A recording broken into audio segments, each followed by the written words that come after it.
جب ماہ سیام رمضان المبارک جلوہ گر ہوتا ہے، جنت کے 8 دروازے کھول دیے جاتے ہیں، جہنم کے دروازے بند کر دیے جاتے ہیں اور شیاطین جکڑ دیے جاتے ہیں۔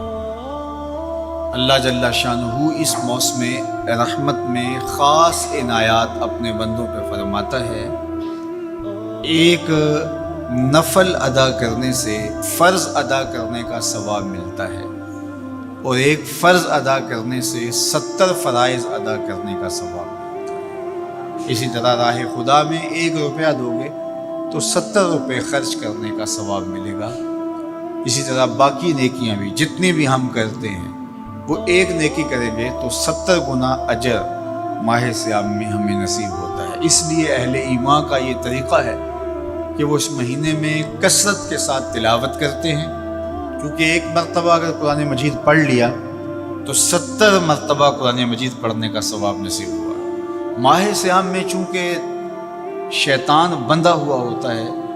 تو ہم اپنے آپ کو نیکی کی طرف اگر لانا چاہیں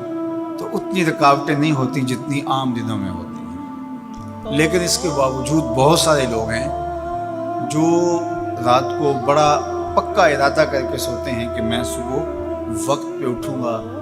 اور نوافل بھی پڑھوں گا اور نماز بھی ادا کروں گا،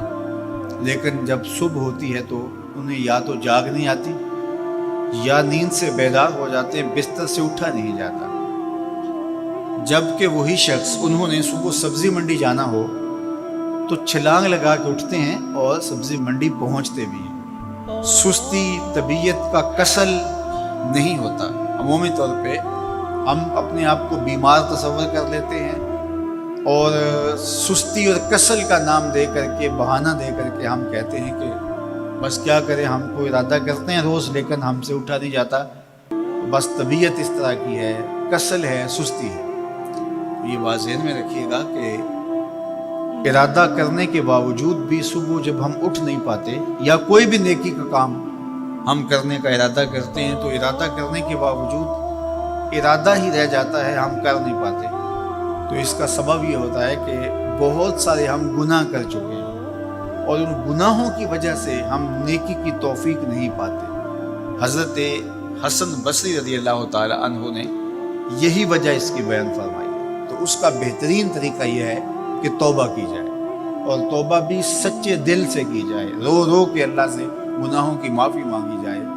اور سچے دل سے جب توبہ کی جائے تو پھر سارے گناہ نہ صرف مٹا دیے جاتے ہیں بلکہ ان کو بدل کے نیکیوں میں تبدیل کر دیا جاتا ہے۔ تو ماہ سیام کے اندر پختہ عزم کریں اور اس عزم کو عمل کی شکل دینے کے لیے سچی توبہ کریں کہ ہمارا یہ رمضان اس طرح سے گزرے، یہ مہینہ اس طرح سے بسر ہو کہ ہم